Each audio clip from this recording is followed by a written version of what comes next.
Déjà, bonne heureuse année à toutes et à tous. Santé, succès, longue vie pour cette nouvelle année 2024.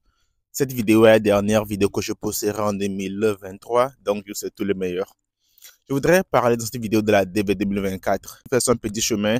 Nous sommes déjà au mois de décembre et très bientôt nous aurons les statistiques pour voir comment est-ce que les ambassades sont en train de fonctionner. Surtout, moi personnellement, ce qui m'intéresse, c'est les ambassades africaines. Et les questions que je reçois le plus souvent, c'est des gens qui ont déjà reçu leur deuxième lettre. C'est des gens qui sont currents et qui se posent la question à savoir quand est-ce que je reçois ma deuxième lettre. Et pour la plupart de ces gens, je leur demande d'envoyer un email au KCC pour savoir à quel niveau se trouve leur dossier.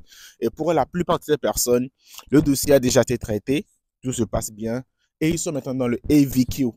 Le AVQ, ça veut juste dire que ils sont prêts au niveau du KCC, mais c'est maintenant au niveau de l'ambassade de trouver la place dans son programme pour les programmer à une interview.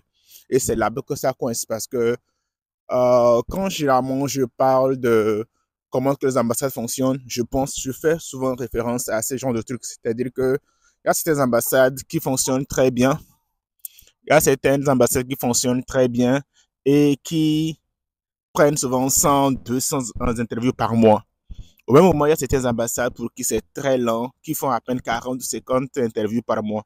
Donc, si votre ambassade n'est pas une ambassade qui est très dynamique et qui fait beaucoup d'interviews par mois, vous allez voir que même si vous êtes current, vous n'allez pas passer à l'interview parce que l'ambassade de votre pays n'a pas encore décidé de, de vous programmer pour une interview, au fait. Et je pense que c'est le problème que la plupart des gens ont. Donc, dès que janvier va sortir, nous aurons en fait les statistiques pour voir combien de visas ont déjà été distribués par ambassade et comment est-ce que ça marche so far. Mais d'après les statistiques que nous avons, il y a déjà plus de 2000 visas qui ont déjà été distribués pour la DV 2024. Et si on compare un peu avec la DV 2023 à cette même période, on se rend compte au fait que la DV 2024 se porte bien so far. Ce qui me fait penser à une chose. Si déjà en décembre 2024, il y a déjà plus de visas accordés que cette même période pour la DV 2023, alors que pour la DV 2023, les visas étaient déjà finis déjà en début du mois de septembre.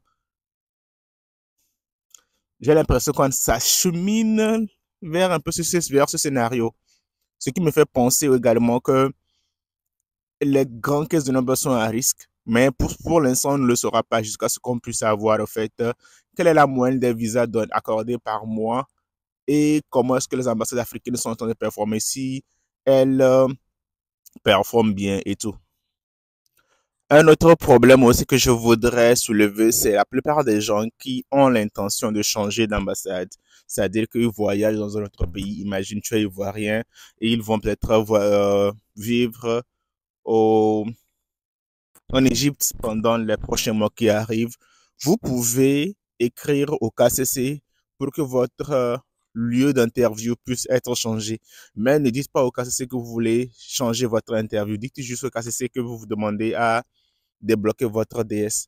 Et dès que vous demandez à ce que votre DS soit débloqué, quand ils vont vous donner cette faveur, changez la nouvelle adresse. Et c'est comme ça, en fait, que automatiquement, ils vont vous donner la nouvelle ambassade du pays dans lequel vous allez pour pouvoir faire une interview dans ce pays. Donc, voici la stratégie que vous pouvez utiliser. Si vous voulez débloquer votre DS et que vous pensez que peut-être votre ambassade est une ambassade qui est lente et que vous allez vous retrouver dans un autre pays, vous pouvez débloquer votre DS, changer votre adresse et automatiquement, vous pouvez maintenant request de transférer votre dossier dans ce pays. Mais si vous arrivez juste pour dire, ah, non, mon pays ne fonctionne pas bien, je veux changer mon adresse, le KCC ne va pas d'abord accorder votre demande et vous aurez perdu votre temps. Donc, il faut être stratégique avec ça. Il faut savoir comment, comment faire ça. En tout cas, voici quelques questions juste auxquelles je voulais juste adresser pour cette nouvelle année. Mais à partir de janvier, dès que les statistiques sortiront, on verra un peu sur quel pied on danse. On verra si comment est-ce que les ambassades africaines performent par rapport à l'année dernière et on saura un peu quelles sont les dispositions à prendre pour, euh, pour que le maximum de personnes puissent avoir leur visa. Si tu as des questions, n'hésite surtout pas à les laisser au bas de cette vidéo. Un pouce bleu, un commentaire. Fabio Le Saint-Homme, tu sais. Happy New Year. Flex.